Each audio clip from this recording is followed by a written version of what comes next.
పరుగులెత్తడం ఎందుకు? పరుగులెత్తండి ముందుకు. పూర్తి వివరాలకు చదవండి రేపటి సాక్షి దినపత్రిక. నేను వైఎస్ఆర్ పార్టీ తరఫున అనంతపురం జిల్లా అధికార ప్రతినిధిగా ఉన్నాను. ముఖ్యంగా పార్టీ తరఫున ఎక్కువ ఫైట్ చేస్తూ ఉంటాను.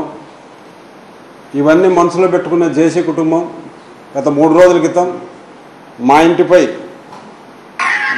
ఘోరంగా దాడి చేయడం జరిగింది. ఈ వీడియోలు చాలా మంది చోట్ల ఉంటే అందరి సెల్లులు లాక్కొని మరీ డిలీట్ చేశారు. కానీ కొంతవరకు దొరకడం జరిగింది.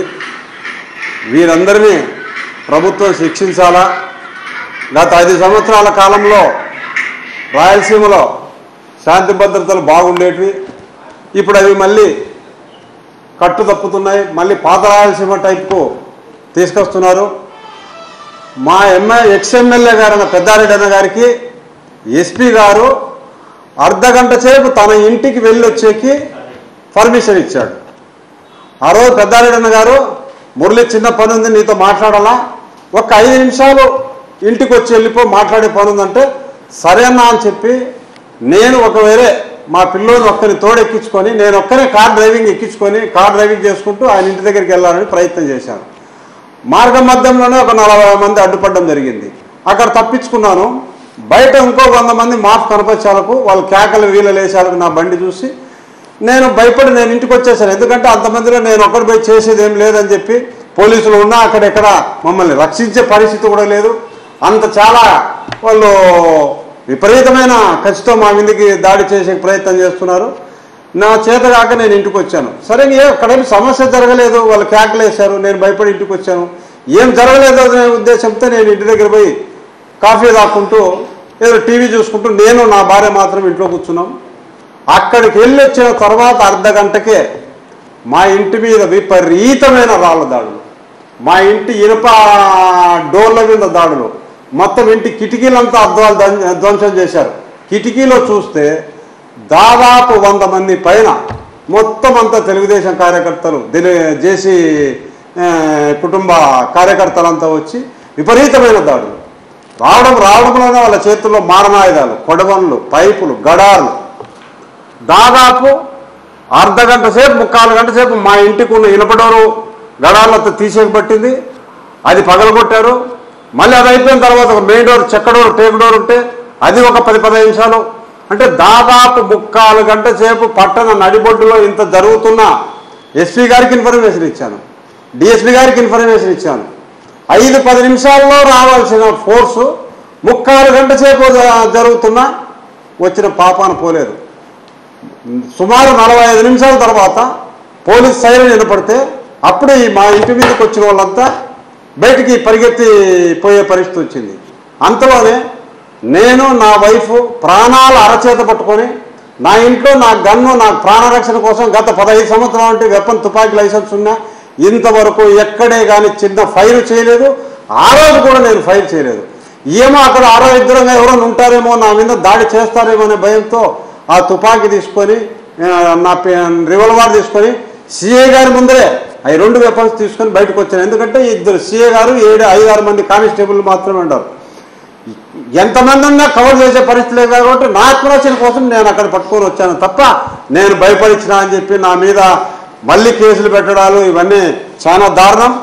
ఈ జేసీ ఫ్యామిలీ ఇప్పుడే కాదు, 2009లో ఆ రోజు ఎలక్షన్ అయిపోయిన మరుసటి రోజే మా ఇంటి పైన దాడి చేయడం జరిగింది. ఇది 2వసారి. ఎలక్షన్ అయిన మరుసటి రోజే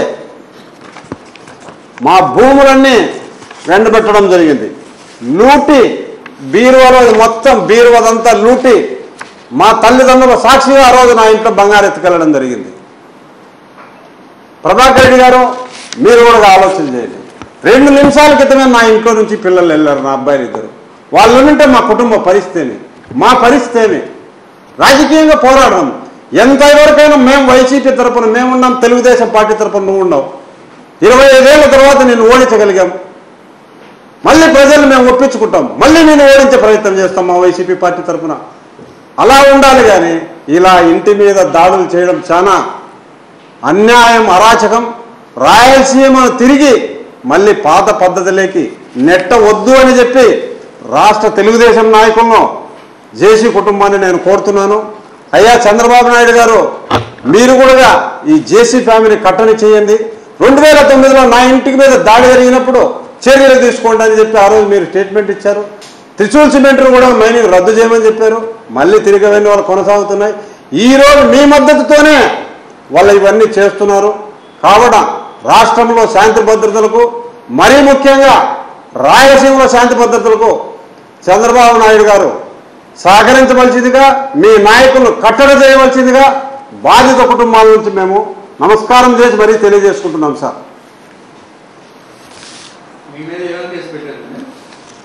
నేను వచ్చాను సార్, అక్కడ బయటికి తుపాకులు తీసుకొని వచ్చాను. ఒక ఏబిఎన్ విలేకరి రమణ అనే వ్యక్తి నేను ఆయన్ని తుపాకులతో బెదిరించానంట.